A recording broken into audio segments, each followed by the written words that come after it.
A pesar de que Vigo ten un dos recibos da auga máis caros de toda Galiza e do conxunto do Estado español, e foi o que máis se encareceu nos últimos anos, un 15% dende 2020, por causa da estafa da nova tarifa, a veciñanza da nosa cidade segue a padecer a falla de mantemento e de renovación da rede de suministro. Nos últimos días, o barrio de Coia volveu padecer graves roturas de tubaxes, concretamente na Rúa Guarda e na Rúa Porriño, que supuxeron a interrupción do suministro e ocasionaron tamén importantes danos. Unha realidade que se repite prácticamente cada semana en diferentes puntos da nosa cidade, como ten sucedido reiteradamente en lavadores ou en teis. Un exemplo máis do brutal abandono que padecen os nosos barrios e parroquias nos que non se inauguran ascensores halo, pero vemos como tampouco se garanten servizos esenciais como a auga.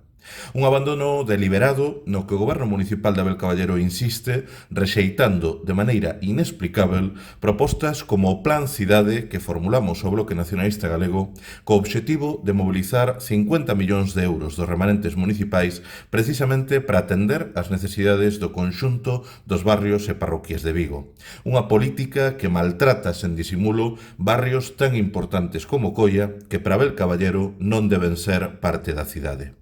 É por iso que desde o BNG exiximos ao goberno municipal que actúe xa para resolver este problema, que non son incidencias illadas e que afronte a necesidade de renovar a rede de suministro de auga. Non pedimos nada que o propio Executivo de Caballero non teña prometido, pois xa en 2019, diante das queixas da veciñanza de Coia, despois doutra grande rotura na Rúa Garda, a Concellaría de Fomento se comprometía literalmente a que se ia redactar un proxecto para abordar as necesidades de renovación da rede. 5 anos despois, todo segue igual e indo a peor. 5 anos nos que vimos como a prórroga coa que Caballero agasallou a Qualia non se traducía na mellora dos servizos, senón que se decidía que a empresa concesionaria financiase humanizacións e outras actuacións que nada teñen a ver co suministro de auga. O que é claro é que na mellor cidade para vivir da que tanto fachendea o alcalde, seguimos tendo a millares de veciñas e de veciños